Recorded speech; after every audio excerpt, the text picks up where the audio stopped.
I've got a question. How long do you think we humans have? How long does the human race have? Ooh. Um, Oh, wow. I don't exactly know, but it might be soon. I have no clue. No. I hope I give me at least 50 more years. I think there's infinite amount of time. Infinite. It's infinite, yeah. I give us a million years. Being kind, I would say probably about 10 years. 10, 12 years. Thousands of years. 47 years, 3 months, 5 days. It's approximate. We're kind of like cockroaches on the planet. No matter how much damage we'll do, enough of us will survive to procreate and keep it going. Unless we can get to another planet, but then we're just going to fuck it up like we did Earth. Well, I think that we will be here for a long time, but we will change. We're going to turn back into apes.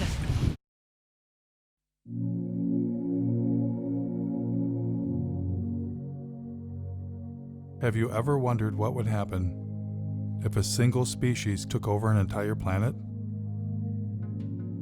Maybe they're cute, maybe they're clever, but lack a certain, shall we say, self-restraint? What if they go too far? What if they go way, way, way, way, way too far? How would they know when it's their time to go?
Due to our release through factories and automobiles every year of more than 6 billion tons of carbon dioxide, our atmosphere seems to be getting warmer.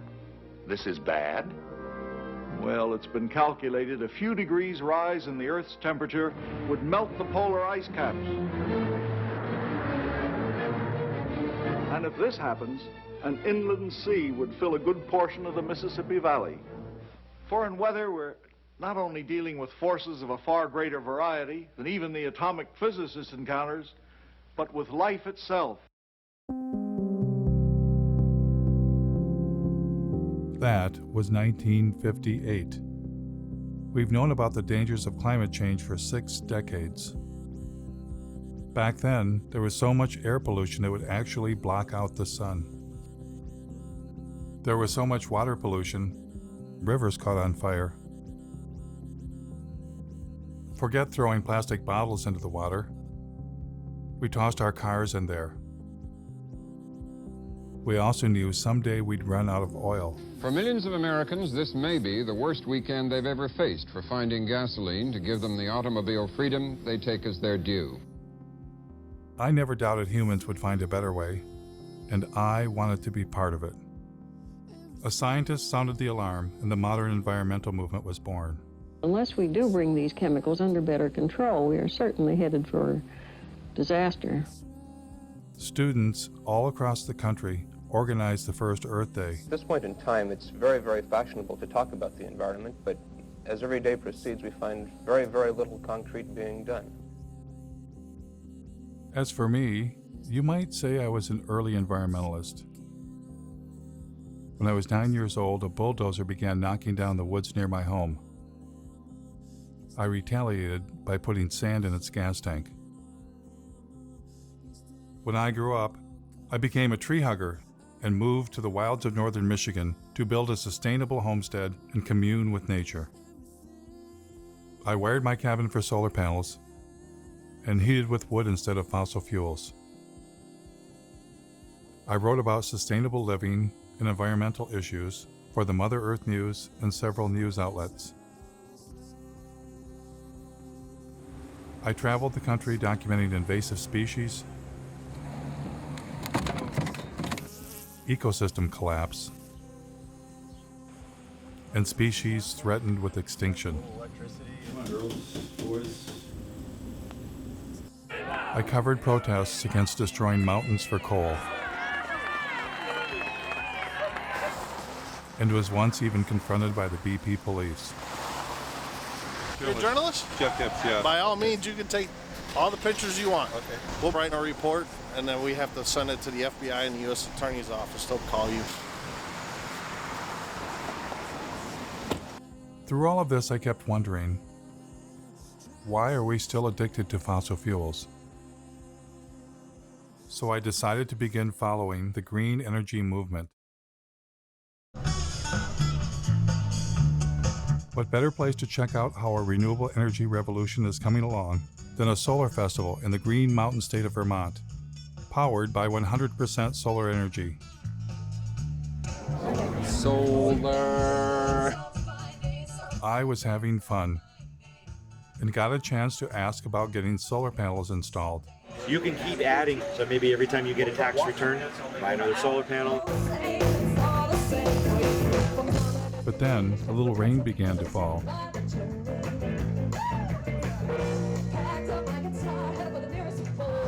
My cameraman noticed some commotion behind the stage. What you guys set up here? For biodiesel generators in case we lose the power. Oh, so the festivals run off solar energy primarily? Primarily. We do need to bring some of this stuff in just because we want to make sure we have enough power to not kill our fancy toys that we have lighting the stage. But the biofuel generator wasn't enough, so they wound up plugging into the electrical grid that we all use. The other inverter operating, it's actually pulling power in from the grid, charging the batteries. It's running backwards from the way we originally intended to do it, but... That was disappointing. But after all, it had been raining. Maybe next time things would go better.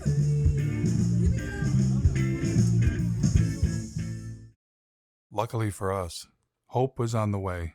It's been a long time coming, but tonight, change has come to America. Green activists across the country cheered when newly elected President Barack Obama rolled out a $1 trillion stimulus package with nearly $100 billion for green energy. Green was finally ramping up, and everyone wanted to be part of it. President Obama brought in environmental activist Van Jones from the Apollo Alliance with shovel-ready projects. They've got to put up tens of thousands of wind farms. They've got to put up millions of solar panels. Former Vice President Al Gore, who had a few years earlier released an Oscar-winning film, shared his ideas with the president. We have the opportunity now to create jobs all across this country, in all 50 states, to repower America. Al Gore had already encouraged billionaire airline owner Sir Richard Branson to invest big time in green energy. Branson is pledging future profits from his airline to the tune of perhaps $3 billion. $3 billion, that's with a B, to fight global warming. Is Al Gore a prophet? I just spelled profit.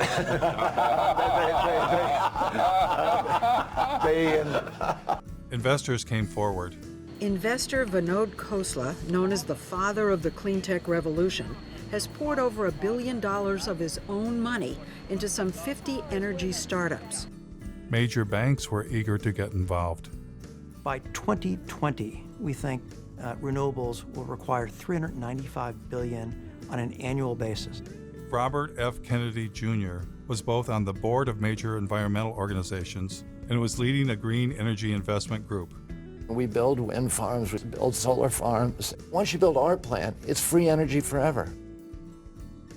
The Sierra Club received $50 million from billionaire and former New York City Mayor Michael Bloomberg. Their mission, fight coal and promote clean energy. So with the mayor's gift, here's what will happen. We'll have a large and aggressive presence in 46 states. It's time for America to find a new energy path, one that takes us beyond coal. And then Bill McKibben, one of the nation's leading environmentalists and author of a breakthrough book called The End of Nature, formed an organization called 350.org with the mission of igniting a global climate movement. Can I show off my necktie for a minute? Because they made it for me yesterday. It's got that 350 on it because it's the most important number in the world. Things were looking up, and the green energy revolution was underway. Michigan had been hit hard by the Great Recession, and hundreds of millions of dollars in green stimulus money was arriving. Now, to do their part for the new green economy, General Motors introduced a new line of electric vehicles. When the Chevy Volt was ready for release, I attended their press conference. So these electric vehicles are ready for public consumption, and we're ready with the infrastructure, with the rates, with the communications. I am extremely grateful to be here today, and in fact, this is a chance for me to say thank you more formally. The Chevy Volt is upstairs. We'll be able to take a look at it. We got about 1,000 photos. Yeah. This is the plug.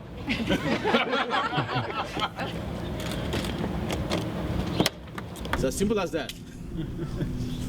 The batteries are in the trunk? No, the battery in this particular design is a T shape right down the center and across the back seat area. Because everybody thought we killed the electric vehicle. No, we didn't. It's alive and well. So what's charging the batteries right now? What's the source of Well, electricity? here, it's coming from the building. I mean, is it, what's our mix of power? Oh, actually, Lansing feeds the building. What's that? Lansing feeds power to the building. So I don't know. They're, I bet you they're a bit of coal. They're heavy on natural gas, aren't they? right now the car's charging off of your grid? Right.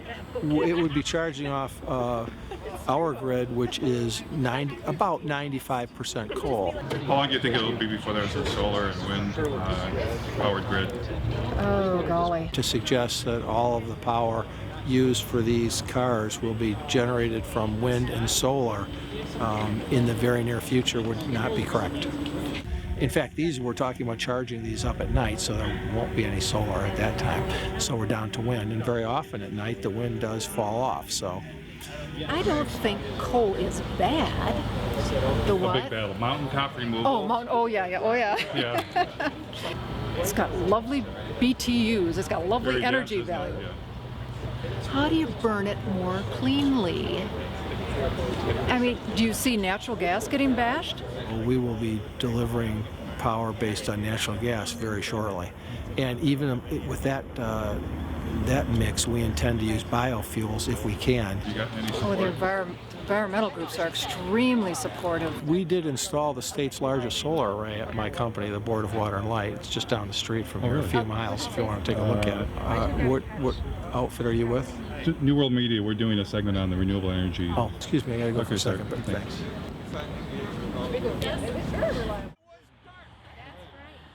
I decided to take him up on his offer to check out their football field-sized solar array right down the street. What we're trying to do with this kind of a tour is get a sense for what they've already done as an indication of what we could do to push the envelope even further.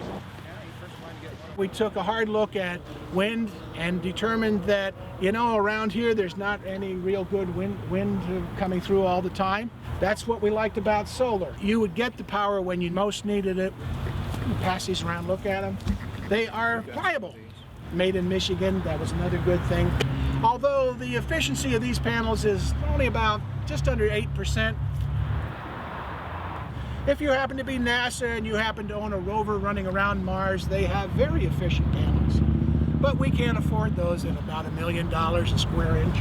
How many homes would this array provide electricity for? The standard answer that we tell everybody is we're providing enough to meet the peak requirements of 50 homes.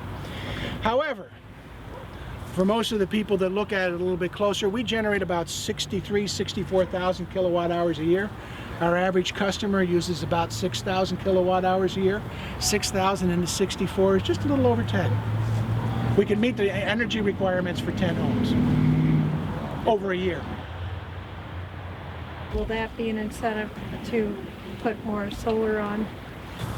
Well, if you wanted to make all of the energy required for the city of Lansing over a year, well, how about you'd have a solar array that was 3 miles by 5 miles. Right, but we're not going to do that. But I mean, what would? My friend from the Sierra Club wanted him to be more positive, but he was not interested. As a consequence of the big push for green energy, wind farms were rising around the nation, including near my home in northern Michigan. We've done coal and nuclear for years. We've been trying to get in more into the renewable side. These are the largest in Michigan. I think it's 482 foot total. How many yards of concrete? There's 800 yards of concrete in the base, right around 140 tons of re-steel. What are those blades made out of? That's all fiberglass and balsam. They're about 36,000 pounds apiece. This tower will weigh 800,000 pounds when we're done. Then the cell is 220,000 pounds, and hub and rotor assembly is another 160. It's pretty substantial. They were impressive machines.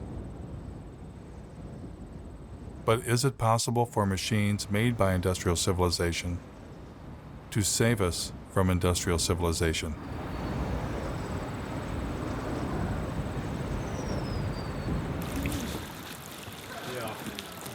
In environmental leader Bill McKibben's home state of Vermont, the Green Mountain State, a site was being cleared for the installation of wind turbines.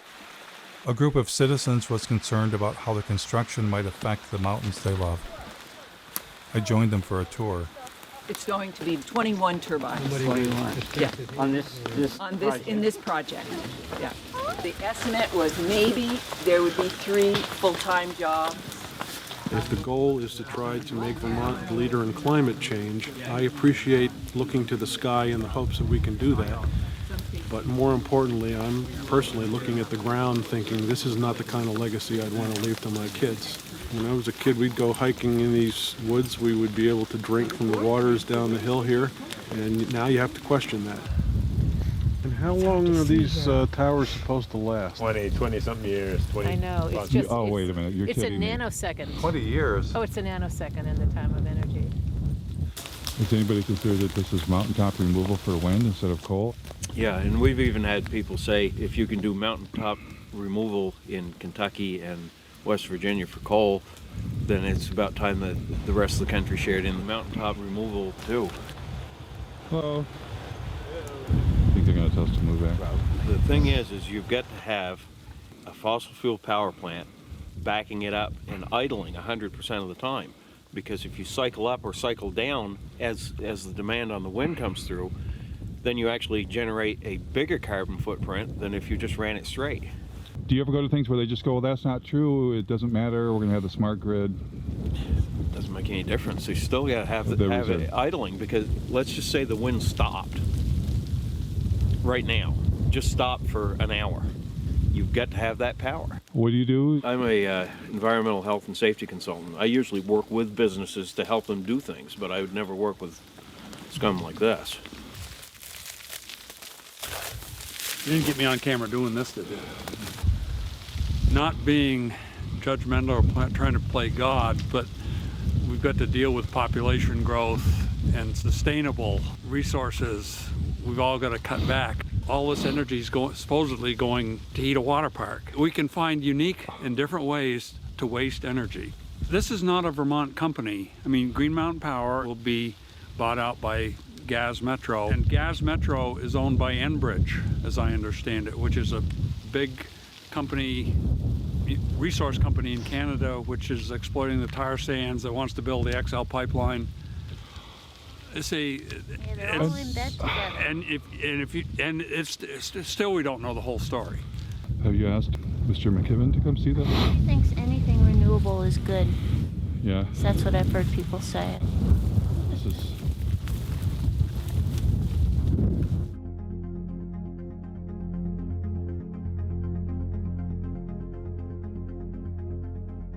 I'm in a strange position. I'm against our addiction to fossil fuels and have long been a fan of green energy. But everywhere I encountered green energy, it wasn't what it seemed. This is like a perpetual energy battery. And where do you get the hydrogen from? The hydrogen, hydrogen is sourced from any hydrocarbon material. So you can get it from natural gas, you can get it from any petroleum or oil-based product material. I read about a zoo that was said to be powered by elephant manure. But it turned out the elephants didn't even produce enough manure to heat the elephant barn. That we don't even really make enough, and what we have elephant-wise, to even do that. We would need a lot more. More elephants. Yep, more elephants, more manure. Ethanol plants also seem to have a secret ingredient. This is the most productive farmland in the world, and we're not that far west of the biggest coal mines in the world as well. So bring the two together and get an ethanol plant. Great. So ethanol was reliant on two things: a giant fossil fuel-based industrial agricultural system to produce corn, and even more fossil fuels in the form of coal. All of this in the attempt to replace fossil fuels? It was enough to make my head explode. I was getting the uneasy feeling that green energy was not going to save us. And I wasn't the only one. I've counted something like 25 different alternative energy options. So surely among all of those, there are enough sources of energy to keep us living basically the way we are in perpetuity. That's not the reality. You know, we're getting, in some cases, no energy from these potential options. Richard York of the University of Oregon published a study in the journal Nature in which he posed the question, do non-fossil energy sources actually replace fossil fuels? Well, we implicitly assume often the substitute pushes out the thing you want it to substitute for. What you find is nations that add non-fossil energy sources do not seem to see a particular suppression of fossil fuels. That's pretty mind-blowing. We've got billions of dollars being spent, and green energy is not even replacing fossil fuels? They don't even know that that's a question, yes. The story that we're in right now is, okay, we're in ecological hot water, but there are technological fixes. And if we're just creative enough, if we're just ingenious enough, and if we just work hard enough, we will triumph. Seeking technological fixes one after another is simply going to lead us to another level of catastrophe sooner rather than later. We want to believe that these things are going to be available for us. So if we get a little worried and somebody comes up with a new thingy and promises that, you know, this will do it for us, we want to believe.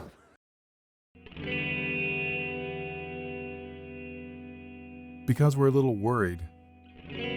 Are we desperate to accept any idea that sounds alternative or green? Are we avoiding looking too closely because we don't want to know the answer? Ozzie Zenner, a visiting scholar at UC Berkeley and Northwestern University, was asking some of the same questions. I mean, I thought that solar and wind were probably very good solutions. I mean, it wasn't really even that long ago. One of the most dangerous things right now is the illusion that alternative technologies like wind and solar are somehow different from fossil fuels. Well, I hear a lot of times that solar cells are made out of sand. Have you ever thought about solar panels? The main ingredient that makes them work is silicon or sand. This is the raw material chips are made of, sand. They don't use sand at all. So they use, I'll show you what they... So this is one of the ingredients. It's actually mined quartz.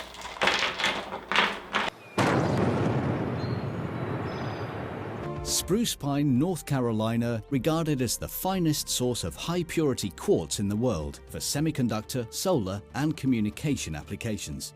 But you can't use sand because sand has too many impurities. So you start with a very high-quality quartz and a very high-quality coal. And then you put those two together into an arc furnace and you melt them. The quartz is then melted with coal in a large furnace at temperatures of up to 1,800 degrees. So you need more coal to do that. So that's, I get another coal out. So when we melt these together, we get silicon metal and carbon dioxide. And the carbon dioxide just goes off and you got rid of the carbon, you're left with silicon metal. This is not clean coal. Not clean coal. Ozzie Zenner said it was an illusion that renewables were replacing coal or any fossil fuel. Environmental groups continued telling a different story. We've already seen more than 25% of the U.S. coal fleet has already either retired or is on a schedule to retire. Coal plants were closing, but Ozzie explained that well-meaning people were being misled. NV Energy is now going to go ahead and shut down the plant and go with renewable. One of the largest solar plants, and that's going to happen right behind me. Since you can't replace a coal plant with solar, they're actually replacing the coal plant with 2 natural gas plants. And natural gas is a fossil fuel. This is the Las Vegas cogen natural gas plant. This is one of the facilities that's replacing the coal plant that's being shut down. This is the Sun Peak generating facility. This is the second natural gas plant that was used to replace the coal plant. And you hear the same story in Iowa. Instead of using energy generated by coal-fired power plants, the solar farm will now avoid about 2.1 million pounds of carbon pollution. But then they're building a larger natural gas plant. This is a 650 megawatt natural gas plant.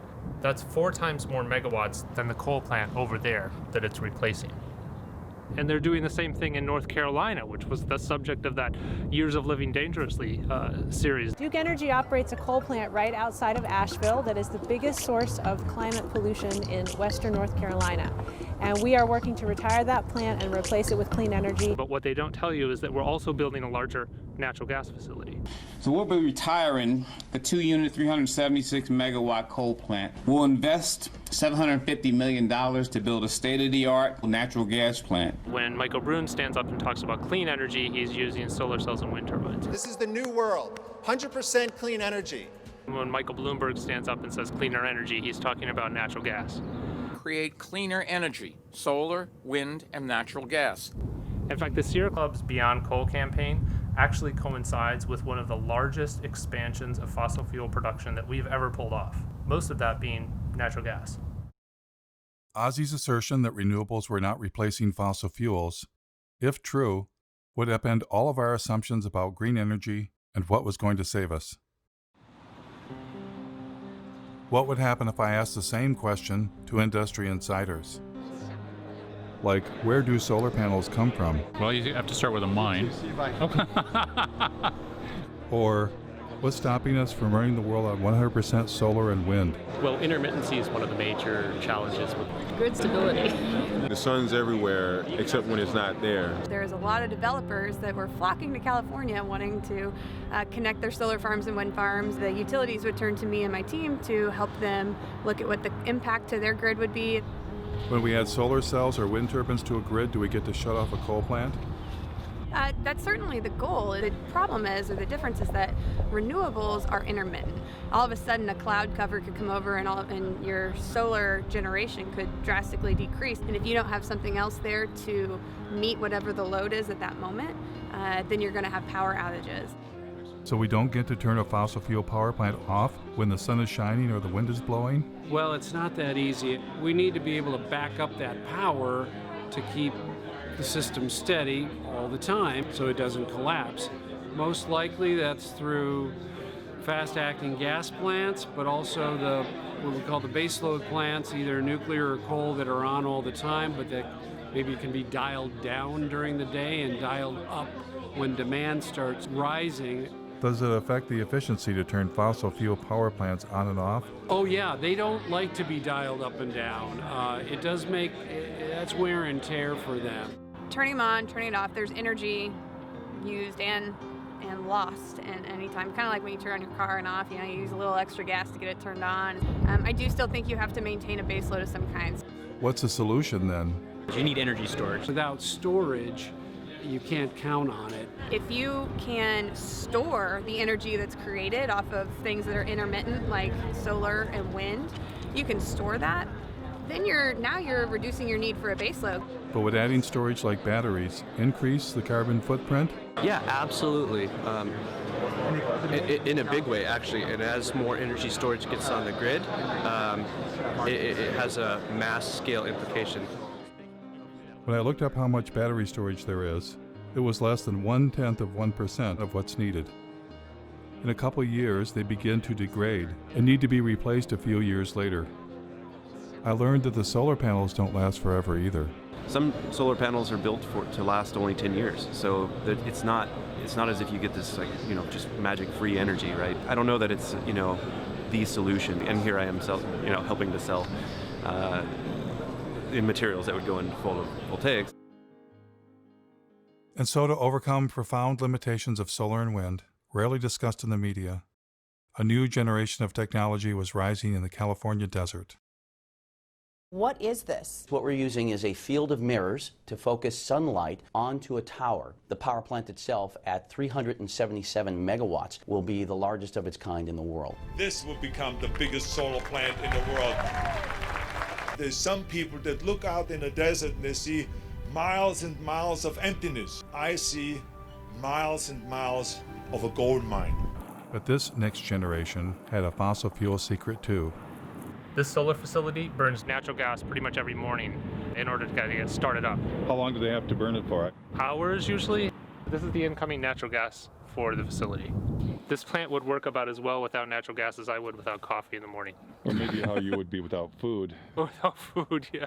They have to file for acid rain permits for nitrous oxide emissions. They have to apply for carbon offset permits because they're producing carbon dioxide here, so they have to offset that. The whole thing is built using fossil fuel infrastructure, from the concrete to the steel to the mirrors to the backing on the mirrors. The sun is renewable, but the solar arrays are not. Oh, come on. There's got to be something renewable. Glass is renewable. Glass is not renewable. Iron's renewable.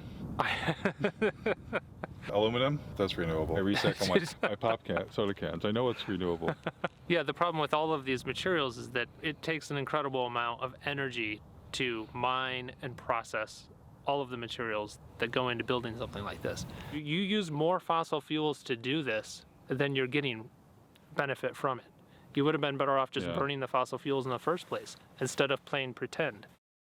That green energy has nothing to do with fossil fuels is apparently a story only meant for you and me. Here is Robert F. Kennedy Jr. speaking to oil and gas company insiders. It's a combination solar gas plant. It's a turbine that we just take from a gas plant, suspended from a big scaffolding, a tower, and surrounded by giant mirrors in the desert. The plants that we're building, the wind plants and the solar plants, are gas plants. What kind of game is being played here? Well, we're basically just being fed a lie. For instance, you'll hear about Germany running on wind and solar. 35% right now. 50% of their power. There were days this past summer when the Germans were generating 80% of their power from the sun. But Germany is still Europe's largest consumer of coal. Aber wenn in dieser Region die meiste Kohle gefördert wird, dann ist ja auch hier der größte CO2-Ausstoß. Only a small fraction of their energy actually comes from wind and solar. In fact, Germany just built a large terminal to import natural gas from the United States.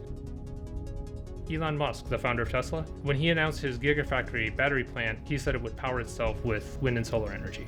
Through a combination of geothermal, wind, and solar, it will produce all the energy that it needs. But in fact, it has lines connecting it to the same electrical grid that we're all connected to.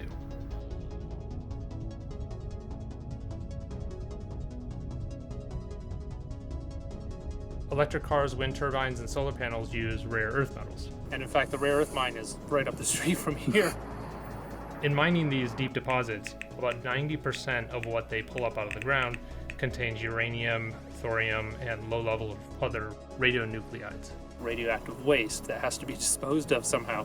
They kind of turn into a paste and spread it over the desert floor. Well, that's good for the desert, right? Yeah, the desert loves that. Tesla's electric cars are built with aluminum, which uses 8 times more energy to manufacture than steel. They use lithium, which also rely on toxic mining. And even more graphite, which is one of the rarest forms of carbon. In fact, the investors wanted to open several new graphite mines after Tesla announced the Gigafactory. Apple claims to be 100% renewable. We never stop thinking about what's best for the planet. We now run Apple on 100% renewable energy. All of our facilities worldwide. And they did chop down a forest to put up solar panels near their North Carolina plant. But they didn't disconnect from the grid, and they can't. Duke says energy-hungry companies like Apple can never go entirely off the grid. They're still hooked up to our grid. Despite all of the claims, I haven't found a single entity anywhere in the world that's running on 100% solar and wind alone. It turns out, you don't just need fossil fuels to run a place like Ivanpah. You need the devil himself. Or in this case, themselves. All of the mirrors that you see there are built by the Koch brothers, Guardian Glass Industry, a company that they control. Koch Carbon creates a lot of the inputs that are used to create the cement and the concrete and the steel. And not only that, they build the plants that builds polysilicon for solar cells. They actually their own solar line called Solar Molex. From every step of the process, the Koch brothers are there. But they're the evil doers. Yeah, the funny part is that when you criticize solar plants like this, you're accused of working for the Koch brothers. That's the idiocy in all of this. This absolutely cannot extend civilization's life. This relies on the most toxic and industrial processes that we've ever created.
The beauty of a solar facility, and particularly this technology, is that it is so environmentally benign.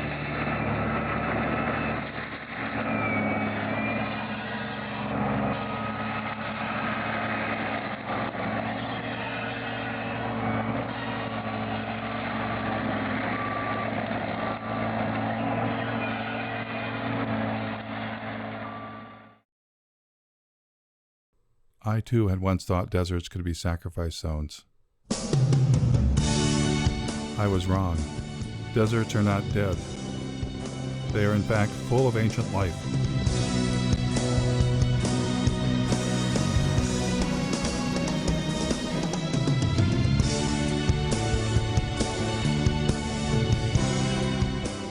In the desert, the Joshua tree stands, waiting, waiting for the giant ground sloths and the mammoths that shall never return. The Joshua tree depended on the giant mammals to reach up high and eat their seeds, and thus disperse the Joshua tree. But now, stranded in time and space, the Joshua tree awaits a new fate, to be sacrificed in the name of progress. Joshua trees are torn down to make way for solar projects. 23ABC's Cassie Carlisle travels to the Mojave Desert to talk to neighbors. They're not your usual tree, more like something from fiction, but these Joshuas are causing quite an uproar. No, it makes me sick. They're clearing them off, killing them real quick, and now they're grinding them up, getting rid of all the evidence.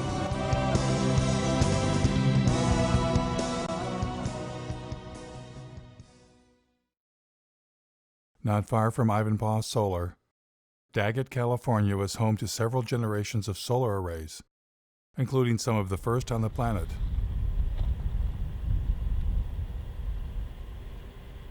Ozzy and I thought we would take a trip to see where it all began.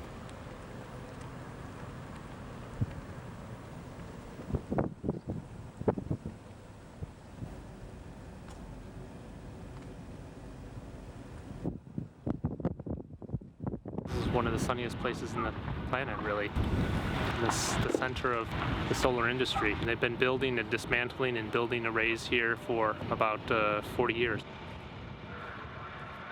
Then we happened to run into the mayor of Daggett. I know the solar plants out there. My husband, back in, I'd say 83, 84, they worked out there building that solar plant out there. Yeah, the SEGs. And everybody here worked. How's that held up? Is it the job still here? No, jobs went bye-bye. They have their normal people that run the plant operators and stuff like that, the big wigs, you know, they have that. Where that energy's going, I don't know. Were you originally optimistic that solar would bring more jobs in the development we really with did. people? We really did. A lot of things come into this town, they come and go. They go really fast. Did you see this? Then Ozzy and I discovered that the giant solar arrays had been razed to the ground. Oh my God. I mean, this was huge. It suddenly dawned on me what we were looking at. A solar dead zone. Look at the blowing sand.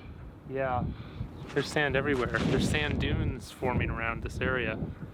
Wow.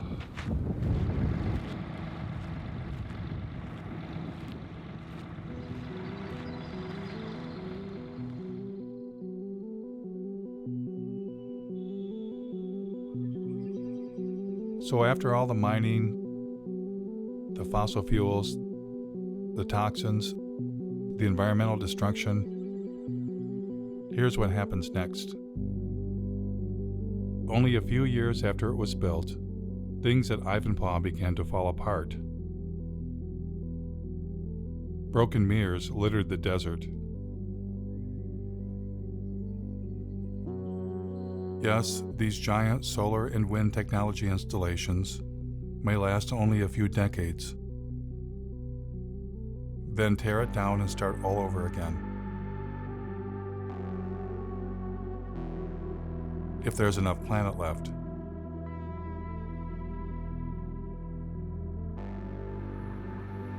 It was becoming clear that what we have been calling green, renewable energy and industrial civilization are one and the same. Desperate measures not to save the planet, but to save our way of life. Desperate measures, rather than face the reality, humans are experiencing the planet's limits all at once. Every different perspective I look at and imagine, well, we could do more of this or go to a larger area or use more of that. Well, it turns out there isn't more. I looked at marine production and fish production and found that peaked 20 years ago. More and more of what we eat is from fish farming. The current acres of actively farmed land, that is peaked also. The rivers are already being irrigated to about the limits of what they can sustain. The Colorado River doesn't get to the ocean anymore. Well, then you start looking at groundwater, the southern Great Plains, and I think they can almost predict when they will run out of groundwater, and it's in a decade or two. A human vulnerability at the global scale, that any one of them we could maybe compartmentalize, but we're seeing them propagating across topic after topic of society and the Earth system. And I don't think the people in charge are near nervous enough.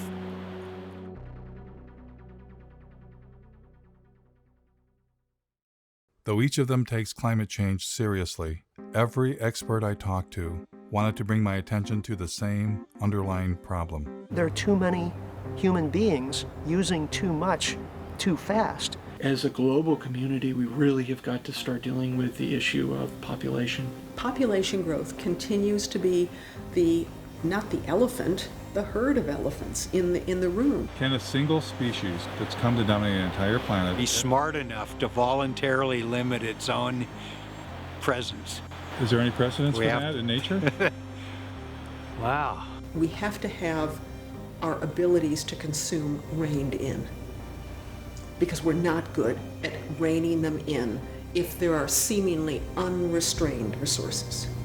Species hit the population wall a lot and then they crash. I mean, that's a common story in biology. If that happens to us, in a way, it's the natural order of things. And I don't think we're going to find a way out of this one.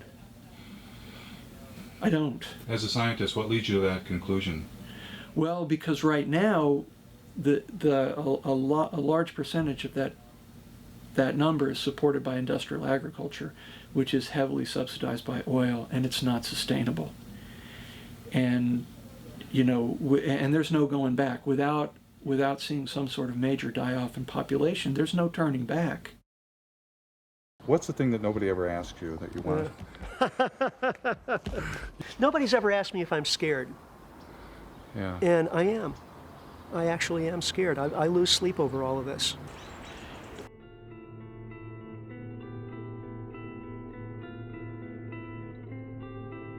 It took modern humans tens of thousands of years to reach a population of 700 million. And then we tapped into millions of years of stored energy known as fossil fuels. Our human population exploded. It increased by 10 times in a mere 200 years.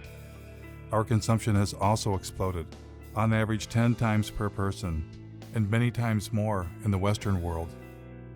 You put the two together, the result is a total human impact 100 times greater than only 200 years ago. And that is the most terrifying realization I have ever had. We humans are poised for a fall from an unimaginable height. Not because of one thing, not climate change alone, but all the human-caused changes the planet is suffering from.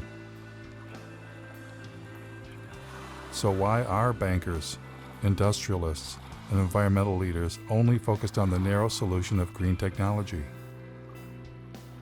Is it the profit motive?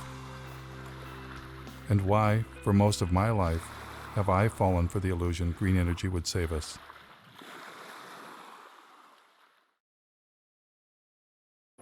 Clearly, to answer this question, I needed professional help.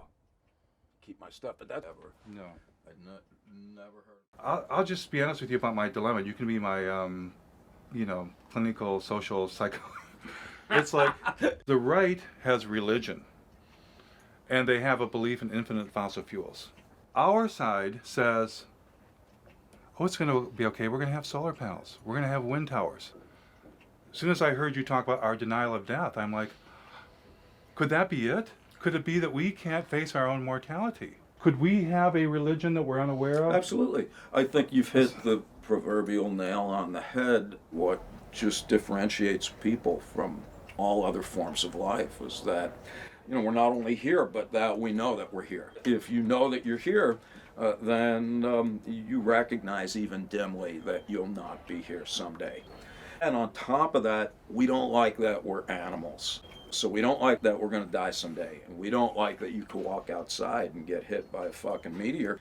What human beings did back in yesteryear is to envelop ourselves in culturally constructed belief systems. You know, call them cultures, call them worldviews, schemes of things, whatever you call them.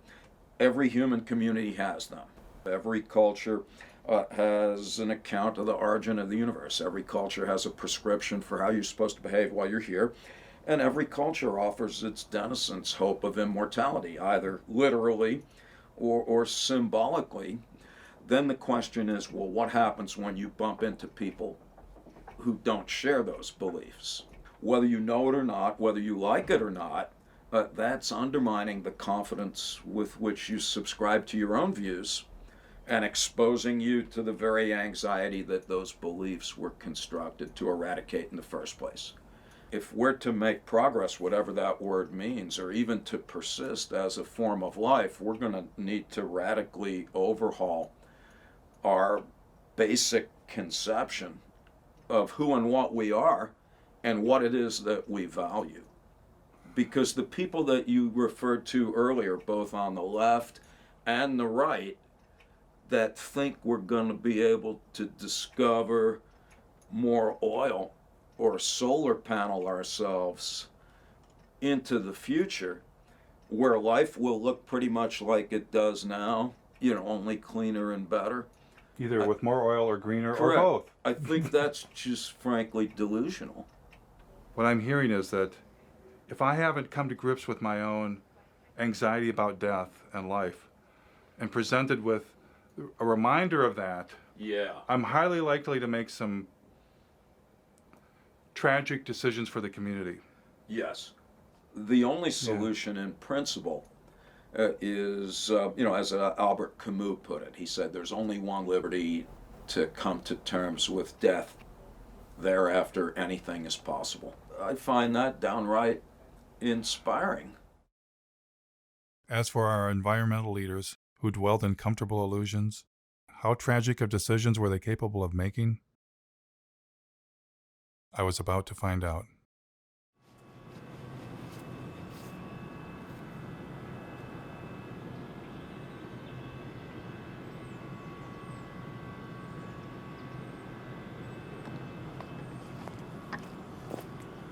They claim they're just using forest residues, but actually a great deal of what the McNeil facility and lots of biomass facilities burn is whole trees. As you can see by this pile that's stacked right outside of the facility, these are trees. It turns out that the biggest source of green energy in Vermont is something called biomass, burning trees to create electricity. This is definitely not the way, and that the first step is actually looking at our lifestyles and how we can reduce our energy consumption. This is all the ash that has varying levels of toxic metals, a great deal of radiation, as these trees have been absorbed. Oops, there's You're in unforbidden territory here. Are we? I asked both of you to come up to our office, okay? Is that something you're interested in doing? It's not an interest. You got 5 seconds or I'm calling 911. Okay. You got 2 individuals here. Police will be down here in about 2 minutes. But you asked us to leave and we're doing so, I'm so not we're not asking you to trespassing. leave. I'm asking you to come up to the office. Okay, thanks for the offer. Maybe next time? You got everything here. So you have the #1 polluter in the state that people think emits magical fairy dust from the smokestack. The reality is what you have is a facility that burns 400,000 green tons a year of trees. Now, this facility burns 30 cords of wood per hour. That's a hell of a lot of wood. And on top of that, it actually burns natural gas as well. And to think you would have to have 10 of these to replace one average coal-fired power plant. You know, it's just not going to work. It's just nuts. It takes a great deal of fossil fuels to cut down all of these trees, to truck them in, to use the big machinery to dump the wood chips everywhere. So the idea that somehow this is not anything to do with fossil fuels just doesn't even make any sense. It couldn't happen without fossil fuels, in fact. How did the environmental groups get pulled into this? Obviously, the main factor is delusion. A lot of these environmental groups have been saying that all we have to do is, for instance, switch our fossil fuel economy over to a few solar panels and windmills, and we can continue living life, as normal. Some of the environmental groups have been for years touting facilities like this, saying that, number one, it's carbon neutral, that this will actually help us fend off climate change because there are no CO2 emissions. It actually emits over 400,000 tons per year of carbon dioxide. Oh, but once we cut them, they'll grow back. They'll grow back over a period of decades to centuries. But if we cut every tree in the United States, it would be able to power the country for a year, and then what happens when, the trees are gone?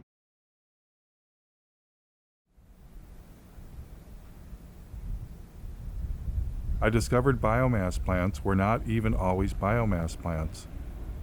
This is actually a solid waste incinerator that's posing as a biomass plant. The impact on this community is severe. The plant is right next to its Head Start school for preschool kids. There is Green Hill Manor, and that's an assisted living senior residence. And there's also a Catholic elementary school right next door. How do you know they're polluting? Can you see it We ever? can see it. The snow at the elementary school and at the preschool is covered with black, some kind of black soot. We just had it analyzed, and it came back as mostly tire chips. They have to add tire-derived fuel to raise the temperature of the fire, because anybody who's tried to burn green wood or wet wood knows that it doesn't burn very well. But this biomass plant had yet another surprise. They admit that they burn 20.1 tons per hour of creosote-treated railroad ties. Besides that, they are allowed to burn 500 pounds per hour of PCP-treated railroad ties. These are shipped in from Canada. It's not green, it's not renewable, it's not carbon neutral, it's not anything that they claim it to be. Yet, they got $11.5 million grant because it was classified as renewable. The plant owner told us that they were having trouble getting enough wood chips. And he even asked us if we had any scrap wood where we lived, would we call the plant and let them know so they could come up and pick it up. We're not talking about some old industrial site. We're next to one of the most beautiful places in the world. We are next to Lake Superior. This is Keweenaw Bay. This is actually Lance Bay. It's part of Keweenaw Bay. It's Lake Superior, our lake. So it's a very sacred place to many people.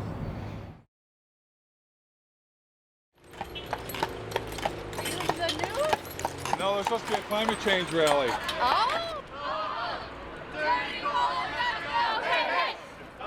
Michigan State University students, inspired by 350.org, were holding a rally for the clean energy future they'd been promised.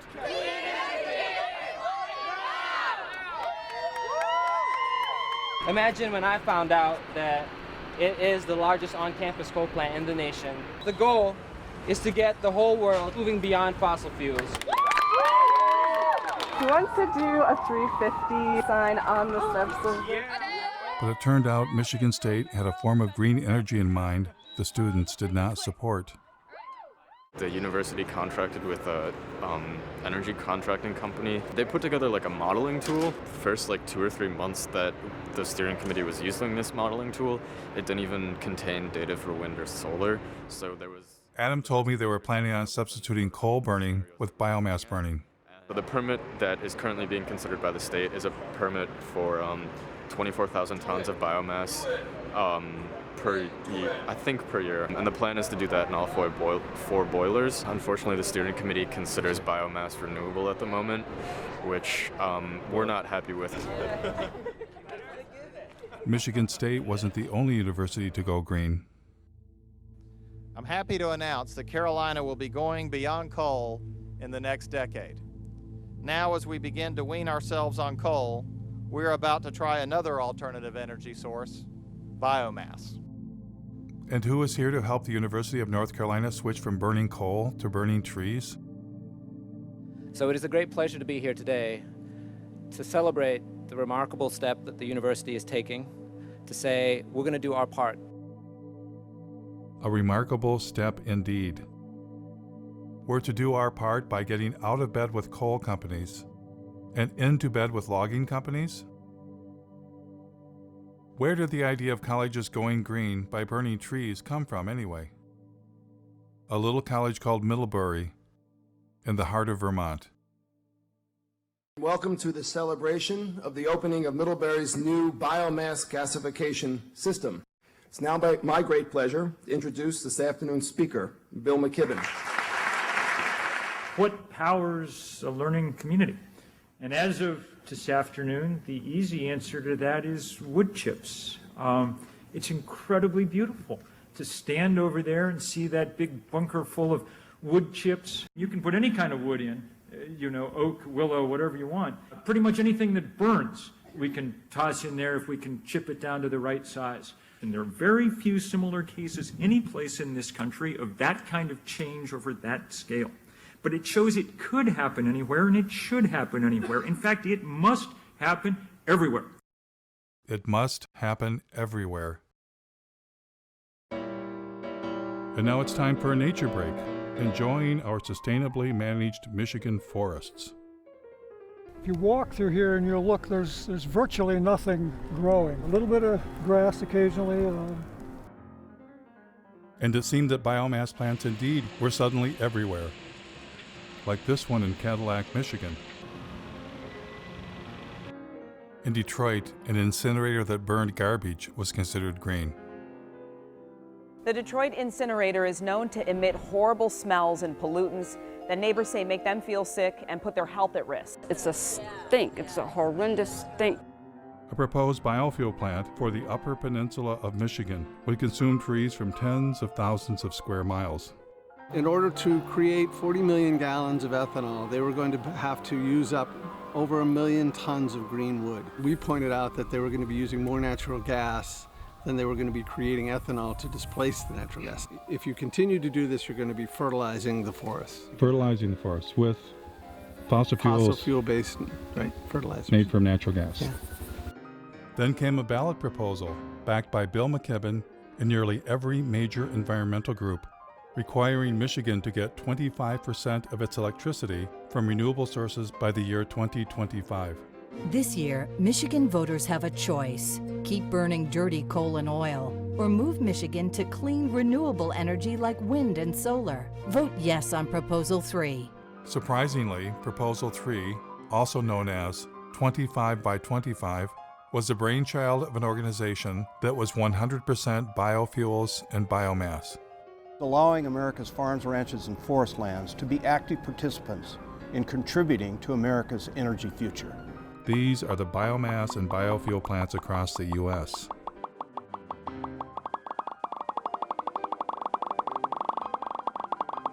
How did this happen? And it wasn't just the USA, it was all around the world.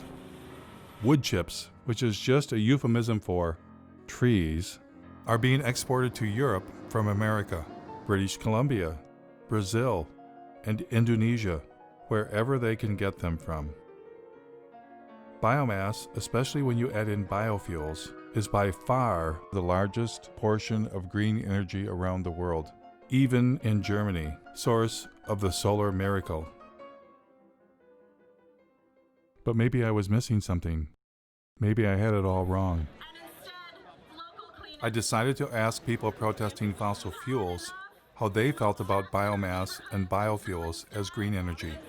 Would you say we don't need to do biofuels, food, and forest for energy? No, definitely not. Of course not. Of course not. Burning biomass, any kind of combustion is something we just need to move away from. The more trees we have, the better. A lot of that didn't grow overnight. If we cut it down, we don't know the impact of that. You're here as an oak tree, fight a chainsaw, that wouldn't be saving the planet. No, it's a painful way to go. I can tell you that right now. It'd take you a while to regrow. Yeah. It wouldn't be me, it would be like an offspring, you know? With so many people doing it on such a massive scale, all of a sudden at once, like, that's pretty serious. No, I think we should not be burning trees. No. Why would we cut down trees? We shouldn't replace one terrible way of getting energy with another terrible way of getting energy. Exactly. Clearly, most citizens are opposed to biomass and biofuels. But what about environmental leaders? At times, they have promoted biomass, but other times, they sound like they are against biomass. Like this Sierra Club policy, we are deeply concerned about the implications of wood to energy for native forests. Or this statement signed on by 75 environmental groups, burning forests for energy will destroy one of our best defenses against climate change. But then again, their language leaves loopholes that enable biomass. The NRDC says you must use the right types of biomass. The Dogwood Alliance says maybe small biomass plants are okay. And the Sierra Club flat out states biomass can be sustainable. Which side are they really on? I thought for sure with the camera rolling, environmental leaders would speak for the trees.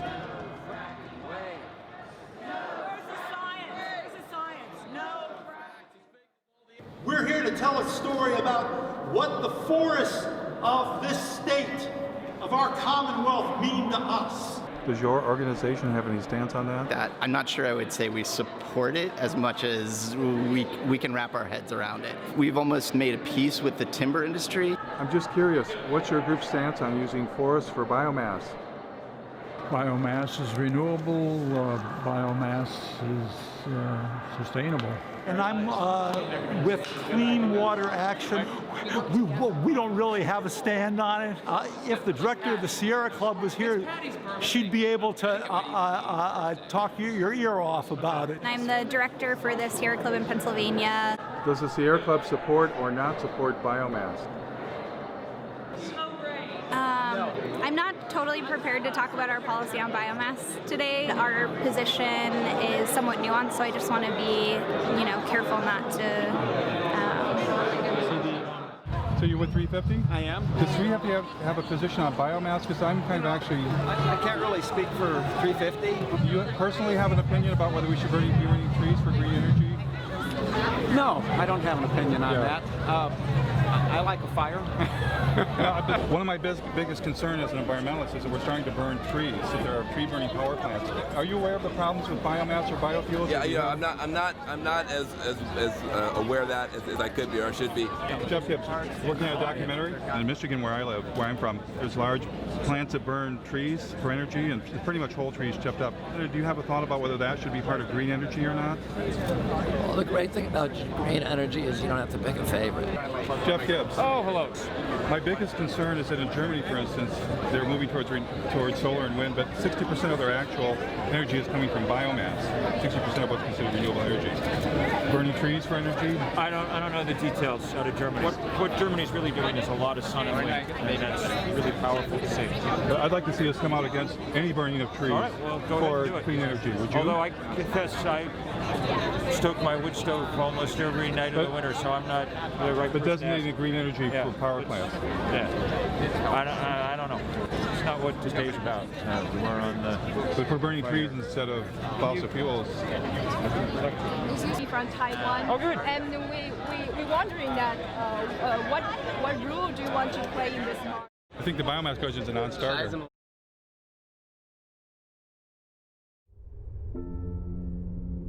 I found only one environmental leader willing to reject biomass and biofuels. So we are talking of the old oil economy trying to maintain itself now through another raw material, the green planet. The only reason corn and soya is being planted for biofuel in this country is the subsidies make it profitable. I think the big crisis of our times is our minds have been manipulated to give power to illusions. We shifted to measuring growth, not in terms of how life is enriched, but in terms of how life is destroyed. Her honesty was refreshing. But as for the rest of them, I wondered, what are they hiding? And why are they hiding it? Is it their ignorance? Or is it something else? What if they themselves had become misguided? What if they've made some kind of deal they shouldn't have made and are leading us all off the cliff?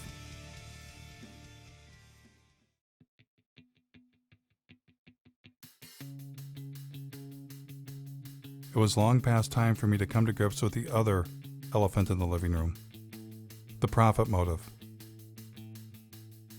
The only reason we've been force-fed the story climate change plus renewables equals we're saved is because billionaires, bankers, and corporations profit from it.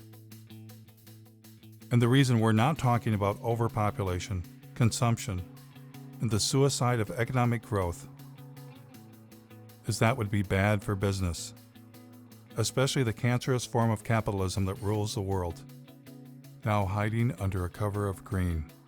Today, Bloomberg Philanthropies is making, I'm happy to announce, a new investment of $30 million in the Beyond Coal campaign.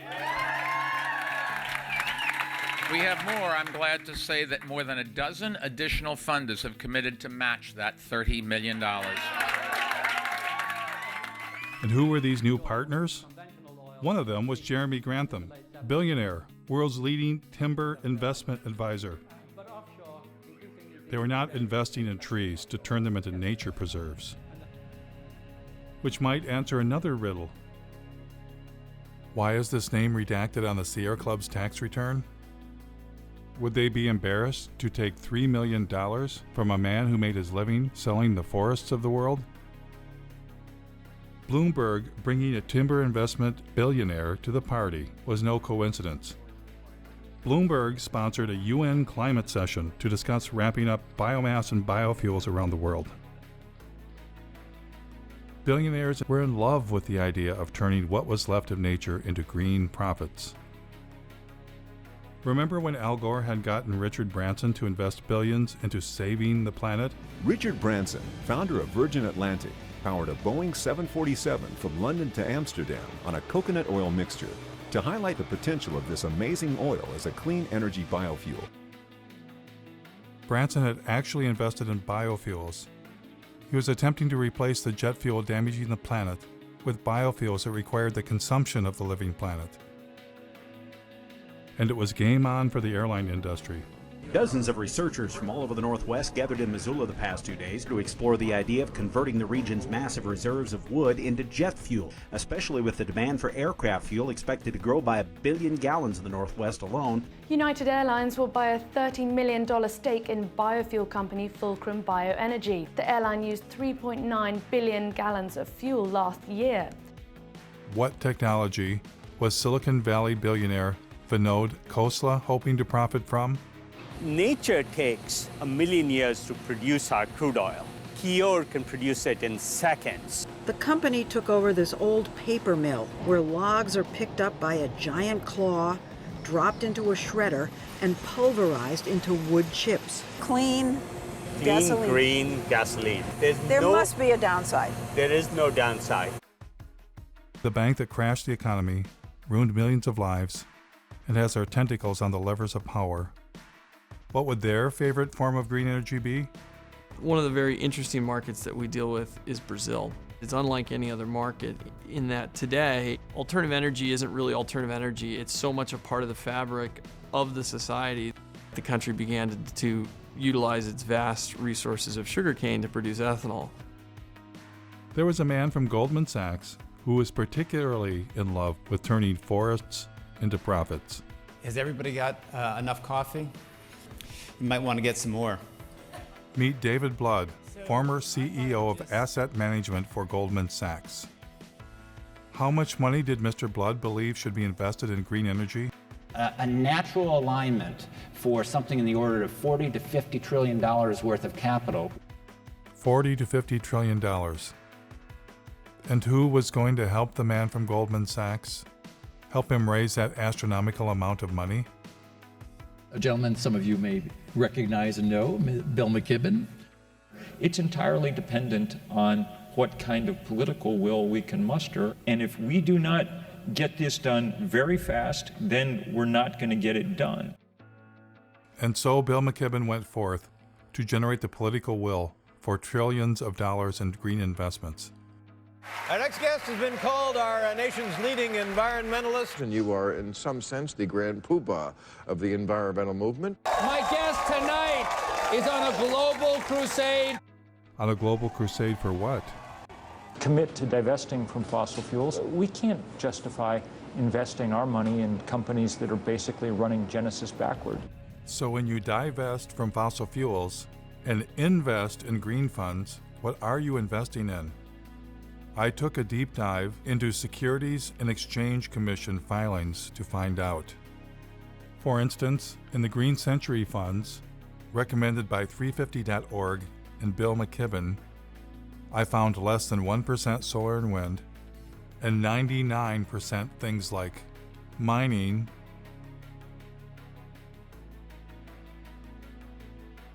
oil and gas infrastructure companies, including a tar sands exploiter, McDonald's, one of the companies driving meat consumption across the planet, Archer Daniels Midland, one of the world's largest producers of biofuel, Coca-Cola, the largest creator of plastic pollution on Earth, logging and paper companies, including one that brags about biomass burning, and banks. Lots of banks, including BlackRock, the largest financer of deforestation on Earth. The business that they're engaged in is actually destroying our life support system.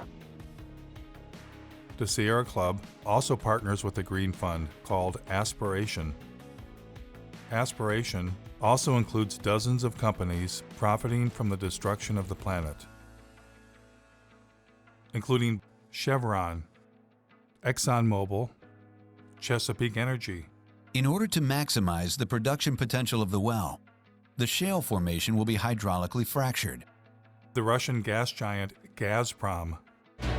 Gazprom owns the world's largest explored gas reserves, 36 trillion cubic meters. And in perhaps the most bizarre twist of all, the Sierra Club's Green Fund's biggest holding is Enviva, the world's largest consumer of forests, to be incinerated in green energy biomass plants.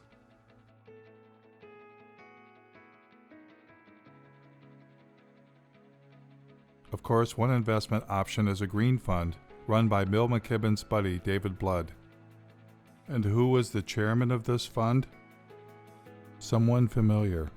Use capitalism that gives incentives for people to do their best. Al Gore and David Blood partnered to form a company called Blood and Gore. No, scratch that. Generation Investment Management. And within this fund, Blood and Gore designated a special investment category, targeting $650 million of biomass and biofuels. Funny thing was, they partnered before Al Gore's film came out. Was that movie just about climate change? Or something else? On one side, we have gold bars. Don't they look good? I'd just like to have some of those gold bars. On the other side of the scales, the entire planet. If we do the right thing, then we're going to create a lot of wealth. And when it came time for Al Gore to choose between the entire planet and getting him some of them gold bars, what choice did he make? Here is Al Gore earning his keep by pretending to care about the rainforest while lobbying Congress on behalf of the sugarcane ethanol industry. Any comment on the Brazilian effort here with the issue of the possibility of expanding into that Amazon River basin with further deforestation to produce more ethanol out of sugarcane is a worry, and apparently you're not as concerned about that. No, I am. I simply forgot. What's been going on there is really very troubling. Nós somos humanos que apenas querem And with your permission, I'll show you a very quick example of it over a period of 25 years. The invasion of sugarcane monocultures in the region clashes with the indigenous people's right to land. These are images of a last-ditch attempt by the Guarani Kiowa to resist eviction. Important to note that the exploitation of the sugarcane growing areas in Brazil does not have to inevitably have the knock-on consequence of causing destruction in the Amazon. Sugarcane fields are burning. They're set alight before the harvest to eliminate the leaves and tops of the plant, which makes cutting more efficient. Environmentalists blame the seemingly endless sugarcane fields for air and water pollution on an epic scale. And along with deforestation, the threat it poses to the environment is becoming clear. Once the indigenous families were expelled, the landowners set their homes on fire.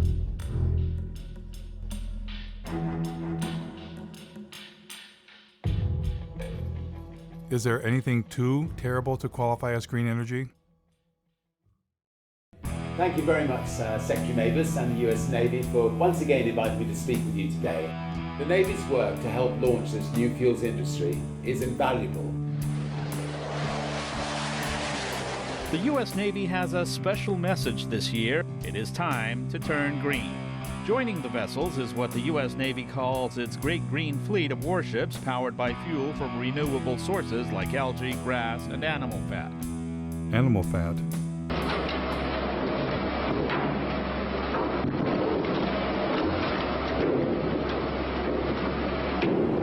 The next time you fill up at your neighborhood gas station, you might find yourself pumping a little alligator into your tank. That's right, UL Lafayette researchers have developed alligator fat into a renewable source for biofuels.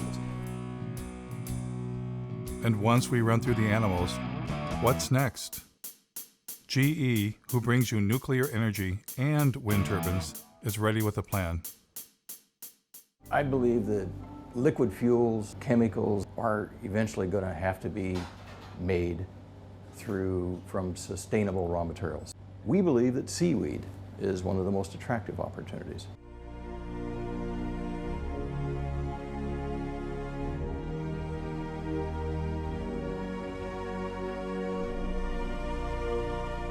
Better hurry. 1 year after it was filmed, the seaweed forest was dead.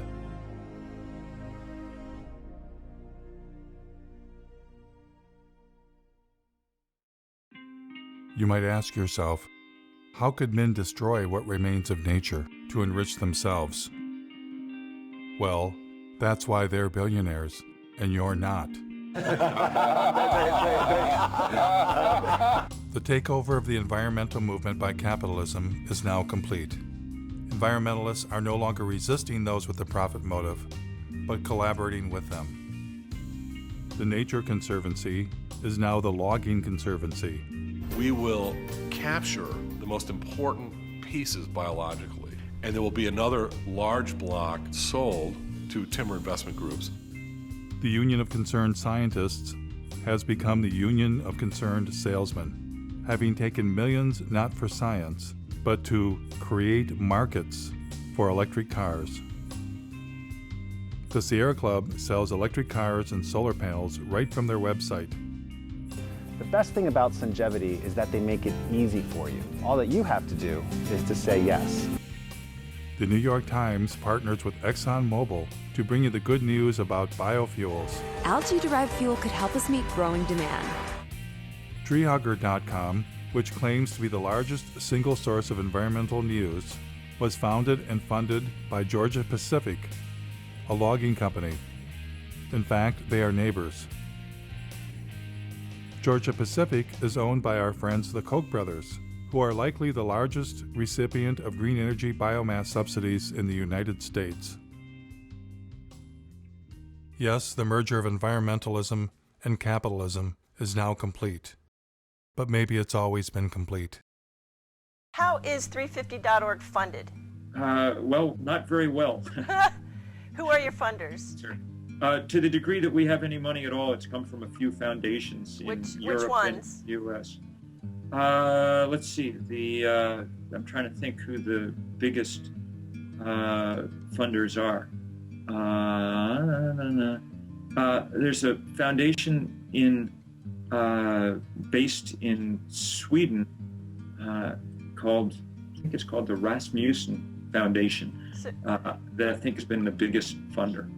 So you don't get money from Pew or Rockefeller or any of those big No, we did. Rockefeller Brothers Fund gave us some money right when we were starting out. That's been useful too. But they no longer fund you? I don't know. I don't have a sort of really funder sitting in front of me. That's usually something that people know. Rockefeller's been one of our is a great ally in this fight. You just sold your TV network to Al Jazeera. Right. And that government is basically nothing but an oil producer. Gas mainly and oil. Your take on that, about $100 million pre-tax from a country that bases its wealth on fossil fuels. Isn't there a bit of hypocrisy in that? Well, I get the criticism. I just disagree with it. I'm proud of the transaction. You couldn't find for your business a more sustainable choice. What is not sustainable about it? Because it is backed by fossil fuel money. I get it. I get it. And so, if you got yourself an environmental movement and environmental leaders, why not buy the holy day itself? Happy Earth Day!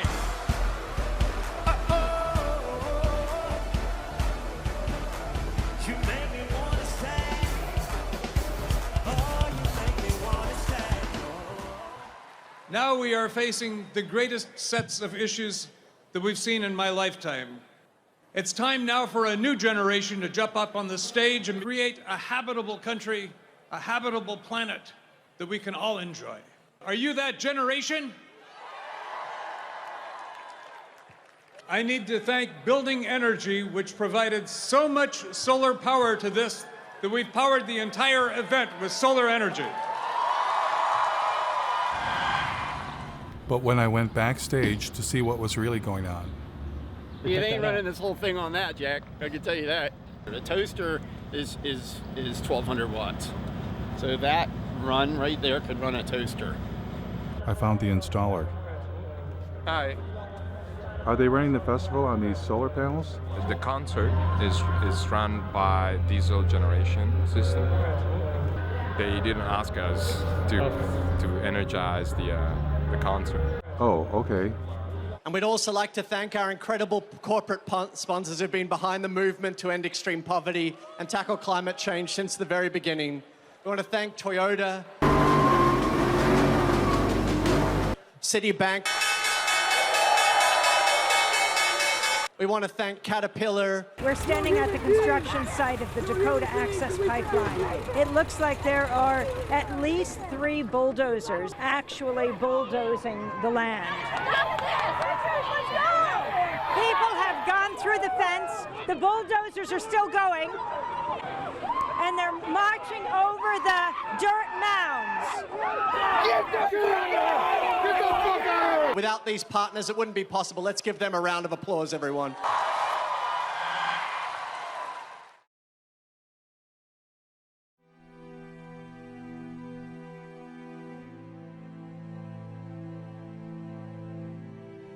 Now, I know this all might seem overwhelming. It's the kind of thing that we normally don't try and think about. But by not thinking about it, it stands a good chance of doing us in. I truly believe that the path to change comes from awareness. That awareness alone can begin to create the transformation. There is a way out of this.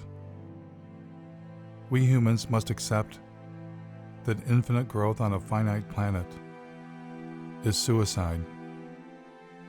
We must accept that our human presence is already far beyond sustainability and all that that implies. We must take control of our environmental movement and our future from billionaires and their permanent war on planet Earth. They are not our friends. Less must be the new more. And instead of climate change, we must at long last accept that it's not the carbon dioxide molecule destroying the planet. It's us. It's not one thing, but everything we humans are doing. A human-caused apocalypse. If we get ourselves under control, all things are possible. And if we don't,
Yeah.